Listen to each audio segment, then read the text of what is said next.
Halo Studio Lovers, Komando Pasukan Khusus atau disingkat Kopassus, mereka memulai dari titik nol kini menjelma menjadi pasukan elit dunia. Berbagai macam misi dijalankan oleh tim elit ini, dimulai dari operasi-operasi militer di awal kemerdekaan, merebut Irian Barat atau sekarang Papua, penangkapan pimpinan pemberontak hingga pembebasan sandera. Keberhasilan-keberhasilan yang mereka raih tidak hanya mendapatkan pujian dari dalam negeri, bahkan negara-negara lain sempat memasukkan Kopassus sebagai satu dari tim elit terbaik dunia. Pujian ini tentu tidak lepas dari kegiatan operasi mereka yang minim membawa korban dari sipil dan berhasil melumpuhkan lawan-lawan mereka. Dengan membawa moto 3B, yakni berani, benar, berhasil, menjadi pegangan pasukan ketika menjalani misi di medan tugas paling berat sekalipun.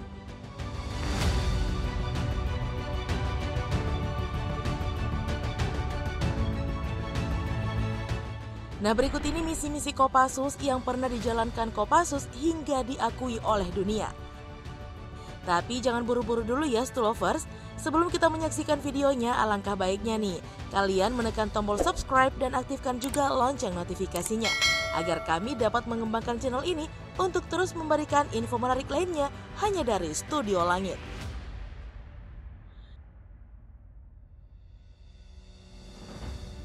Pembebasan di Woyla. Indonesia dikejutkan dengan aksi pembajakan 5 orang teroris yang menamakan diri Komando Jihad. Kelompok yang dipimpin oleh Imran bin Muhammad Zain ini membajak pesawat di Sinen Garuda Indonesia, rute Palembang-Medan. Namun bahan bakar yang tidak cukup membuat pesawat ini mendarat di Woyla, Thailand. Setelah 4 hari berlangsung, pasukan Komando Kopasanda atau sekarang Kopassus di bawah pimpinan Letkol Infantri Sintong Panjaitan menggelar serbuan kilat pada tanggal 31 Maret 1981. Seluruh pasukan langsung menyerbu ke dalam dan menembaki sejumlah teroris. Tidak ada satupun sandera yang terluka ataupun tewas dalam operasi pembebasan tersebut. Alhasil, operasi komando ini mendapatkan pujian dunia.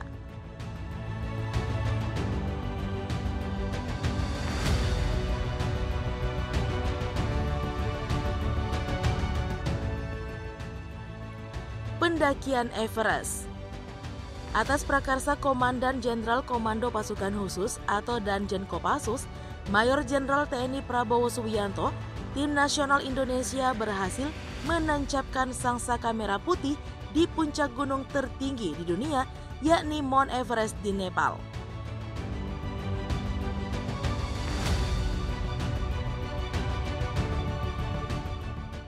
Gunung setinggi 8.848 meter di atas laut ini ditaklukkan oleh tim yang sebagian besar berisi pasukan Kopassus dan beberapa orang sipil. Tim ini berhasil mencapai puncak Everest pada pukul 15:25 waktu Nepal pada hari Sabtu 26 April 1997. Keberhasilan ini disampaikan oleh Letkol Infantri Pramono Ediwibowo dari Kathmandu, Nepal. Sukses sekaligus menjadikan Indonesia sebagai negara pertama di kawasan Asia Tenggara yang mencapai puncak tertinggi di dunia.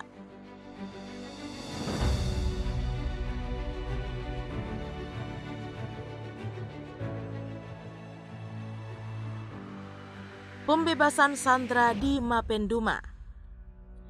Sekelompok peneliti yang tergabung dalam tim ekspedisi Lawrence di belantara Papua tiba-tiba disergap oleh Organisasi Papua Merdeka atau OPM.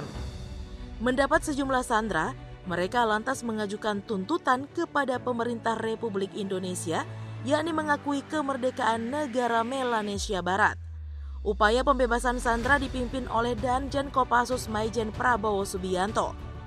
Setelah mendapatkan persetujuan dari pusat dan negara-negara yang ikut dalam negosiasi, pasukan elit TNI ini langsung bergerak untuk membebaskan mereka. Sebelum operasi pembebasan dimulai, Prabowo membeberkan hasil statistik yang diungkap oleh Federal Bureau of Investigation atau FBI.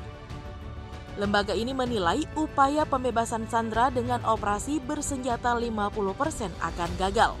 Alhasil, TNI mengupayakan pendekatan persuasif. Namun upaya ini berkali-kali dimentahkan dan diingkari oleh OPM.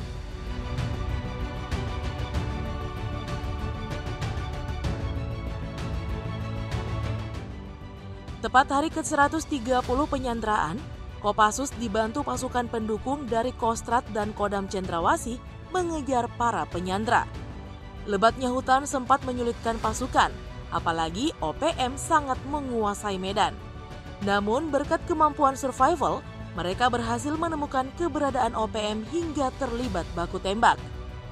Meskipun operasi berhasil dilaksanakan dan seluruh sandera berhasil dibebaskan, namun 2 dari 11 sandera ditemukan tewas akibat dibacok oleh OPM.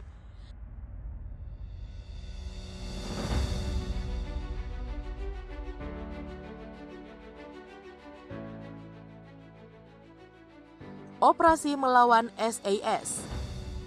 Berbeda dengan ketiga operasi sebelumnya, operasi yang dilakukan Resimen Para Komando Angkatan Darat atau RPKAD yang sekarang Kopassus di Belantara Kalimantan tidak pernah diungkap kepada publik. Konfrontasi dengan Malaysia membuat Presiden Soekarno memerintahkan Panglima TNI untuk menggelar operasi Dwi Kora dan menggagalkan pembentukan negara Malaysia. Operasi ini tidak pernah diungkap lewat pernyataan perang resmi seperti yang terjadi saat TNI berupaya merebut Irian Barat melalui operasi militer Trikora. Alhasil, TNI tidak mengirimkan pasukan reguler, melainkan para gerilyawan untuk membantu Tentara Nasional Kalimantan Utara atau TNKU melawan Malaysia. Tidak hanya itu, personil yang terlibat juga wajib melepas seluruh identitas mereka, termasuk seragam TNI. Selama beroperasi, mereka tidak hanya terlibat bentrok dengan pasukan Malaysia, tetapi juga pasukan elit Inggris Special Air Service atau SAS. Selain mereka, Inggris juga mengirimkan pasukan Gurkha dan SAS tambahan dari Selandia Baru dan Malaysia. Nastu Lovers, itu dia beberapa misi yang pernah dijalani oleh Kopassus hingga diakui oleh dunia. Terima kasih sudah menonton tayangan ini hingga akhir. Saatnya buat kalian menekan tombol like, share video ini, serta berikan pendapatmu di kolom bawah sana. Sampai jumpa lagi di video menarik yang lainnya.